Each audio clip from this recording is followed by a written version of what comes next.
Yeah, no, they definitely came out with some energy, knowing they were on a long road trip and they definitely want to go home on a high note. So we definitely have to respect our opponents and come out and, regardless of the result yesterday, it's a new game, it's a new day. We got to bring the same energy we did the game before and just execute. And we were just short on that, but there's games left in the season, a lot of season left, and we take a lot of pride in who we are and just keep showing up every day to be best versions of ourselves. We've got another kind of quick turnaround heading to Austin to face their team, but 32 points off of the turnovers there. Is there any big adjustments that you want to make kind of before that next matchup coming up? Yeah, I think we always talk about taking care of the ball. The ball is extremely valuable for us. So I think if we can just kind of clean up some of the stuff from today, kind of regroup, keep trusting each other, keep trusting the process of the coaches and the players, then we'll put ourselves in a good position because we have a lot of talented guys and we have a great coaching staff and we know what we're doing and it's tough to go out there and lose, but we'll be all right and just keep sticking with it, just keep trusting it.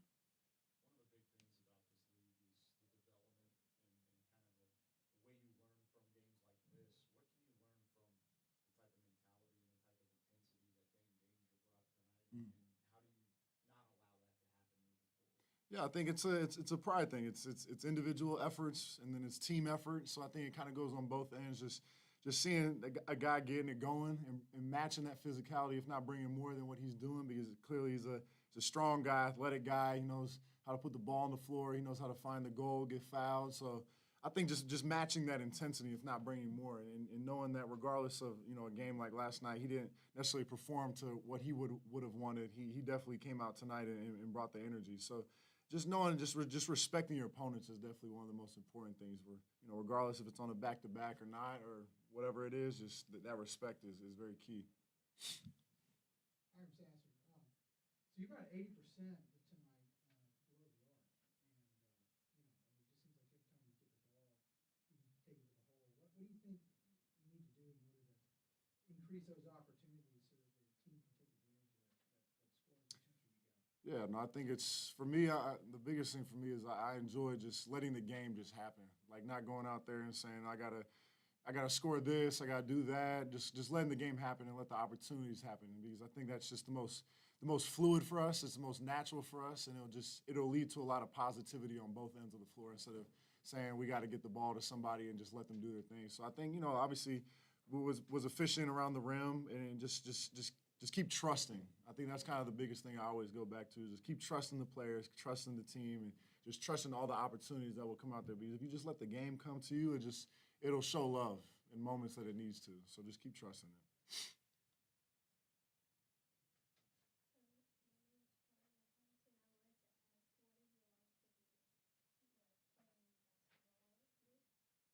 it. It's a lot of fun. It's something I've been doing. I'm 25, been playing for about 20 years, and being able to be at this level is definitely a blessing. And just not taking any day for granted. That's probably the biggest thing. Just showing up every day to be the best version of yourself on and off the court because it's a lot of fun. You put a lot of time and effort. You just want to have fun doing it. Thank you. Appreciate it.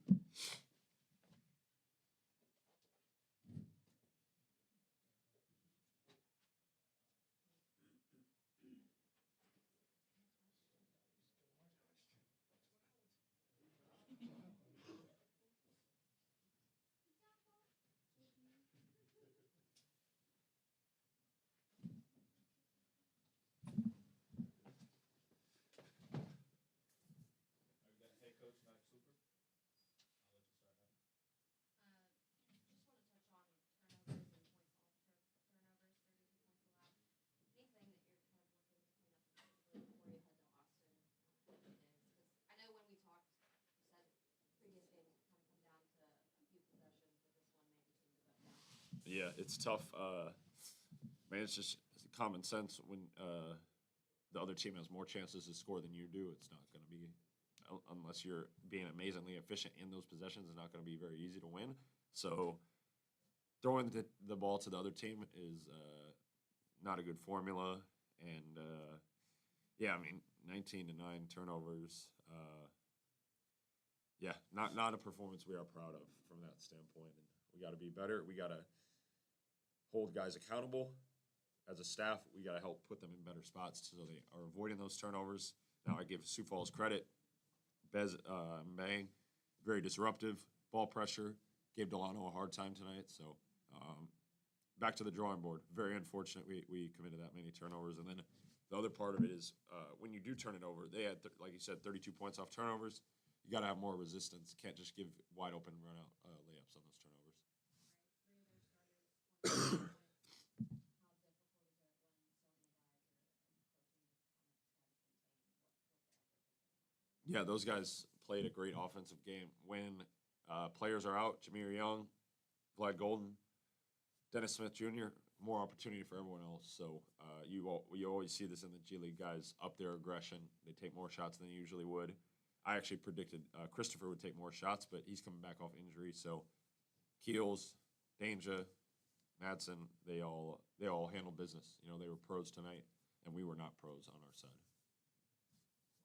Conversation around Miles Kellen and the day that he had. What's your message to him when it is kind of an off night for him? Such an electrifying score as a night like today, where he doesn't necessarily play the same level or hit the shot at a high level? Yeah, 2 for 10 from three. That's not what we expect from him. You know, he averages, I think, 38% from three on almost 10 a game. So higher expectations for him. But sometimes as a shooter, those shots don't go in. So keep your aggression, and it's about shot quality. Keep taking the right shots. So he has shown an evolution of his game, which is the ability to get downhill. And so holding him accountable to, are you still taking the shots you should be taking?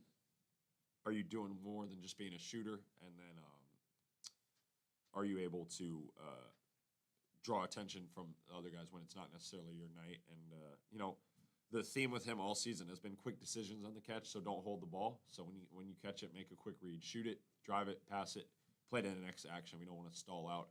And our offense stalled out a lot due to their pressure, disruption, physicality. So we got to give them tools to use and concepts, ideas to use to rebuke that pressure and then be able to just make offense feel a little bit easier. It was offense felt very stressful for us tonight. So we want to help Miles, but also help everyone with that. Phil Claver, coach. This first year with the Legends and the coaching staff and your team and so forth. How have you professionally grown, and what have you noticed, and where do you plan to go mentally for yourself? No, I've asked myself that question all the time because before when I was doing player development and being video coordinator, I was more focused on developing a single player at one time. So that development was just with that player, and I was trying to do what would help them for the Mavs. But now I have to develop a whole team, right? I have to figure out what lineups will work. I have to figure out what plays, what defensive schemes will work, and then I also get the pleasure of helping my coaches develop. So it's a completely different role. I love it. Amazing for my professional growth. My long-term goal is NBA head coach, and there's guys who have done the position that I'm in right now who are doing that. So, you know, my big thing is just we can't accept a lower standard. Like, we can't be okay with what we put out there on the floor tonight. And otherwise, I would be taking for granted the opportunity I've been given here if I don't hold them to a higher standard. So, amazing opportunity. Everyone I've talked to before I started doing this job says it's amazing growth opportunity. Managing emotions, managing the game. I love it all. And I look forward to our 19 games to go. Hey, Coach, I'm Sasser. About the 8-minute mark on the third quarter, you did a wholesale lineup change. Was that pre-planned, or was that response to something you received? Yeah, just at halftime, in the first Sioux Falls game last night, I told them you're getting subbed out if you don't play hard. So we have predetermined rotations that we do to make sure everyone is not playing too many minutes. We get the right combinations, but we scrapped that last night, and it actually worked in our benefit because we said, hey, if you're not going to play hard, you're coming out. That worked. Unfortunately, the starting unit, we applied the same tonight, and the starting unit -8 to start the second half, and then it was just bad. Not even from a shot-making standpoint, not even from a performance standpoint, but just not enough effort. So if I accept that as a coach, I'm not doing my job. So we went full sub, trying to pull at straws and get some energy going. That's what we were looking for. Mark Armstrong got some good things done. was hoping Sheldon Edwards might knock in one or two more of those threes, and as well as Demoy Hodge. But guys like Matt Cross, Trey Townsend, Demoy Hodge, you know those guys are always going to play hard. So they're reliable guys. Throw them in there, and you know, we were already in a bad way, so it's like we just got to try something.